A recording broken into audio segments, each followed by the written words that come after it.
Assalamualaikum warahmatullahi wabarakatuh. Bismillahirrahmanirrahim. Alhamdulillahirabbil alamin. Wassalatu wassalamu ala asrafil anbiya'i wal mursalin sayyidina wa maulana Muhammadin wa ala alihi wa ashabihi ajma'in, amma ba'd. Teman-teman, kawan-kawan, para siswa dan siswi Madrasah Aliyah Negeri 1 Hulu Sungai Tengah, terutama pada hari ini yaitu kelas 12 keagamaan. Kita hari ini akan melaksanakan lagi pembelajaran kita terkait kaidah tafsir. Nah, Bapak, pada kesempatan kali ini sebelum memulai pembelajaran, Bapak memohon maaf karena minggu kemarin kita tidak bisa melaksanakan kegiatan belajar seperti biasa karena Bapak mengalami musibah kecelakaan. Jadi Bapak tidak bisa mengajar, Bapak harus opname di rumah sakit. Nah, jadi Bapak minta maaf. Nah, jadi insyaallah hari ini kita akan susul, kita akan buat pelajaran menjadi seperti 2 kali pertemuan. Nah, namun ini video untuk pertemuan yang pertama dulu. Kita akan membahas apa itu kaidah tafsir. Kaidah tafsir, pertama pengertiannya. Apa sih pengertian dari kaidah tafsir? Nah, kaidah tafsir adalah pedoman dasar yang digunakan secara umum guna mendapatkan pemahaman atas petunjuk-petunjuk Al-Quran. Nah, jadi secara umumnya seperti itulah pengertiannya. Kaidah itu sama seperti kalau kita anggap saat ini sama seperti petunjuk arah. Kalau kita ingin pergi ke Banjarmasin misalnya dari kota Brabai, nah kita lewat mana? Nah, ke arah Kandangan kah? Atau ke arah Tanjung kah?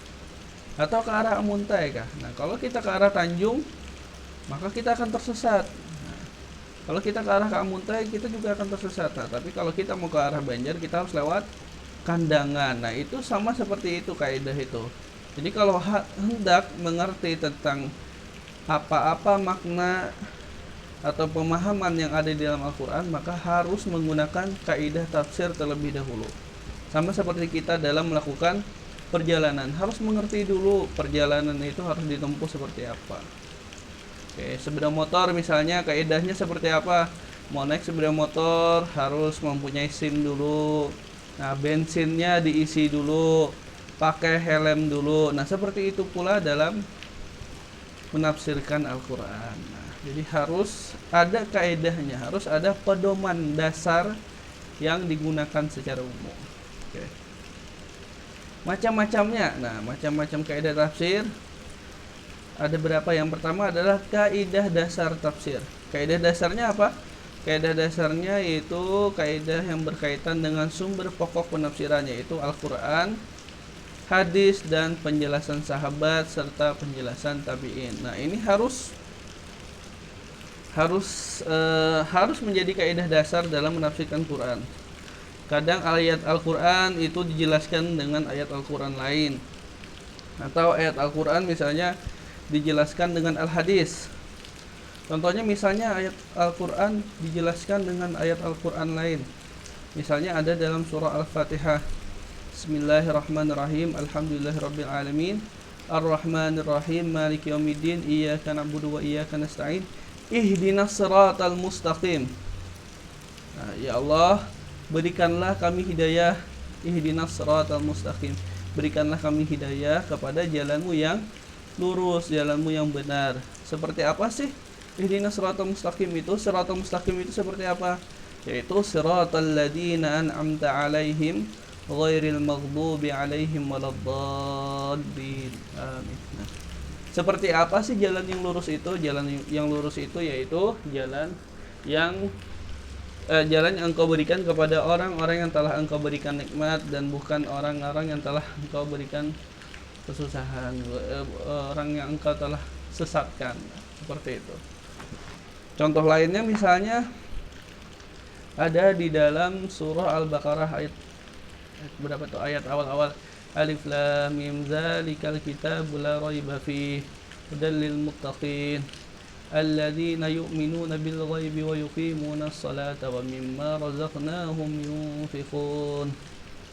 Nah, Alif Lam Mim Dzalikal Kitabu La Raiba Fihi Hudal lil Muttaqin. Nah, Alif lam mim dzalikal kitab itu adalah kitab, maksudnya Al-Qur'an. Dzalikal kitabul la raiba fi, yang tidak ada keraguan padanya, hudal lil muttaqin, hidayah bagi orang yang bertakwa. Nah, muttaqin itu artinya apa sih? Dijelaskan oleh ayat selanjutnya. Hudal lil muttaqin alladzina yu'minuna bil ghaib. Orang yang bertakwa itu adalah orang yang beriman kepada sesuatu yang gaib, sesuatu yang di luar kebiasaan kita, gaib. Wa yuqimunas shalah, dan orang yang melaksanakan salat. Wa mimma razaqnahum yunfiqun, dan dari sebagian hartanya dia berinfak atau bersedekah. Nah, itu salah satu contoh penafsiran Quran dengan Quran. Nah, itu. Jadi Al-Quran adalah salah satu kaidah dasar dalam penafsiran Quran. Contoh lain misalnya Al-Hadis. Allah berfirman misalnya, wahai orang-orang yang beriman, laksanakan sholat. Laksanakan sholat, banyak ayat Al-Qurannya. Misalnya seperti yang ada di dalam surah Luqman.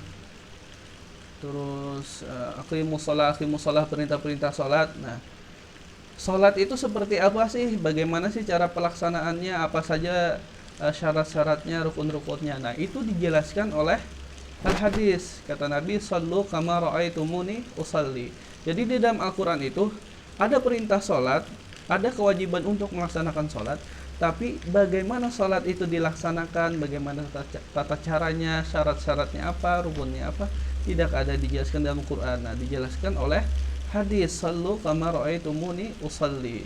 Nah, hadis ini sendiri banyak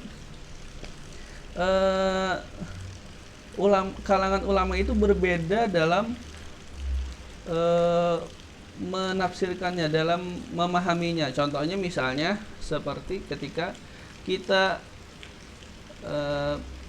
berdiri sempurna ketika hendak melaksanakan sholat. Nah, dalam mazhab Syafi'i misalnya ketika sholat meletakkan kedua tangannya di depan, di antara perut dan dada. Namun ada imam yang lain atau pendapat yang lain mengatakan bahwa meletakkan tangannya itu di dada, karena memang isi hadisnya itu atau makna hadisnya itu memerintahkan kepada kita ketika kita sholat maka letakkanlah dada kita fi sadrika, di dada engkau.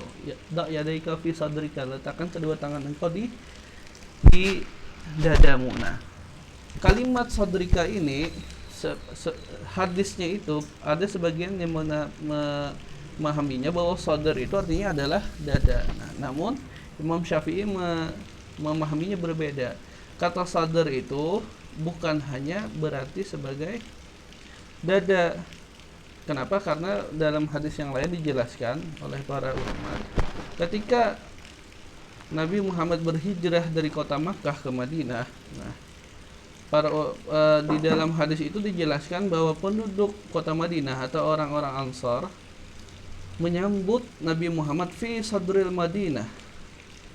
Nah, artinya di depan kota Madinah atau di gerbang kota Madinah. Nah, artinya sadar itu tidak melulu artinya dada. Nah, kadang juga di depan. Nah, dari kesimpulan itu Imam Syafi'i menafsirkan hadis itu, memahami hadis itu bahwa sadar itu adalah di depan. Nah, makanya kita mazhab Syafi'i meletakkan tangan di depan. Jadi setelah menafsirkan ayat Quran dengan hadis, kadang perlu ditambahkan dengan penjelasan sahabat dan penjelasan tabi'in. Nah, seperti halnya tentang salat tadi. Nah, selanjutnya yang kedua adalah kaidah umum. Kaidah umum itu adalah kaidah yang menggunakan pijakan keilmuan bahasa dalam menafsirkan Al-Quran, seperti bahasa Arab. Nah, penting. Masa mau menafsirkan Quran tapi dia tidak mengerti bahasa Arab, nggak mungkin. Jadi harus mengerti bahasa Arab dulu. Selanjutnya adalah ilmu nahwu. Nah, ilmu nahwu ini ilmu kaidah dalam bahasa Arab. Contohnya misalnya Bismillahirrahmanirrahim. Nah, itu dibacanya bismi. Kenapa dibaca bismi? Nah, itu ada dijelaskan di dalam ilmu nahwu. Bismillahi, kenapa enggak bismillah, kenapa enggak bismillahu? Nah, bismillahi. Nah, ar-rahmani ar-rahimi. Nah, bismillahirrahmanirrahim. Nah, alasannya kenapa dibaca seperti itu semuanya dijelaskan di ilmu nahwu. Nah, di ilmu syarab ada juga, selanjutnya ada istiqaq, ada balaghah, ada usul fikih, dan ilmu qiraat. Nah, ini semuanya terkait tentang ilmu kebahasaan. Nah, selanjutnya akan Bapak jelaskan nanti di video yang kedua. Nah, kaidah umum. Nah, kaidah umum tadi, misalnya, nah, kaidah umum tadi disempitkan lagi oleh para ulama tafsir menjadi beberapa bagian. Nah, jadi apa saja sih kaidah umum yang menjadi fokus dalam memahami Al-Quran? Yang pertama ada dhamir, yang kedua ada makrifah nakirah, ketiga ada pengulangan kata benda atau isim, terus tentang mufrad dan jamak, terus kata-kata yang seolah sinonim atau mutaradif, terus pertanyaan dan jawab, terus penerapan kaidah usul fikih. Nanti Bapak jelaskan di video yang kedua. Nah, selanjutnya ada macam-macam kaidah tafsir. Nah, yang ketiga yaitu kaidah khusus. Kaidah khusus ini kalau bahasa sederhananya adalah corak dari si penafsir. Misalnya seorang penafsirnya ini adalah seorang yang ahli hadis, maka ketika dia menafsirkan Al-Quran maka akan kental gaya penafsiran hadisnya. Misalnya sangat banyak mengutip hadis-hadis.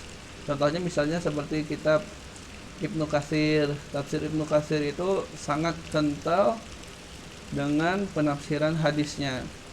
Bahkan saking jelasnya beliau menjelaskan hadisnya di situ, dari kitab mana beliau mengambil, nah, hadis itu diriwayatkan oleh siapa, nah, sampai rawinya pun dijelaskan oleh beliau. Nah, saking kuatnya, kentalnya penafsiran hadisnya. Nah, Bapak rasa video yang pertama sampai di sini dulu. Jadi gitu. Jadi kaidah tafsir itu apa sih? Kaidah tafsir itu adalah pedoman dasar. Nah, bagaimana sih cara menafsirkan Al-Quran? Apa sih yang perlu kita ketahui untuk menafsirkan Quran? Nah, ini.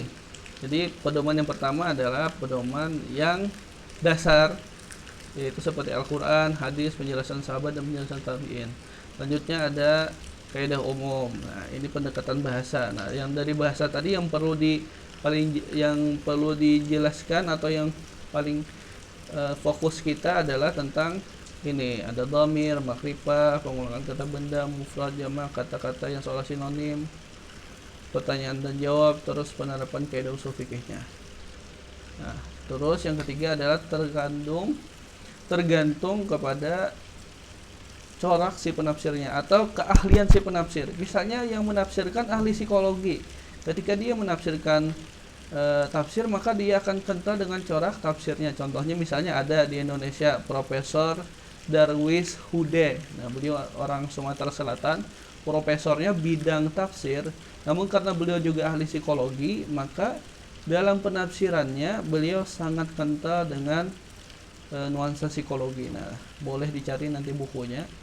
Nah, selanjutnya misalnya penafsiran dari Profesor Quraisy Shihab. Nah, beliau menafsirkannya kental sekali dengan corak kebahasaan karena beliau ahli bahasa, jadi sangat kental corak bahasanya. Contohnya seperti tafsir Misbah karangan beliau. Nah, itu sangat kental dengan corak penafsiran bahasa. Contohnya lain lagi misalnya penafsiran dari Profesor Nasaruddin Umar, Imam Besar Masjid Istiqlal. Nah, beliau itu adalah ahli tasawuf dan ahli tasawuf. Nah, jadi ketika menafsirkan Al-Quran sangat kental dengan ketasawufannya. Nah, jadi seperti itu kaidah khusus. Nah, jadi Bapak akhiri sampai sini dulu untuk perkenalan pertama tentang apa sih kaidah tafsir. Nah, selanjutnya Bapak lanjutkan ke video kedua. Assalamualaikum warahmatullahi wabarakatuh.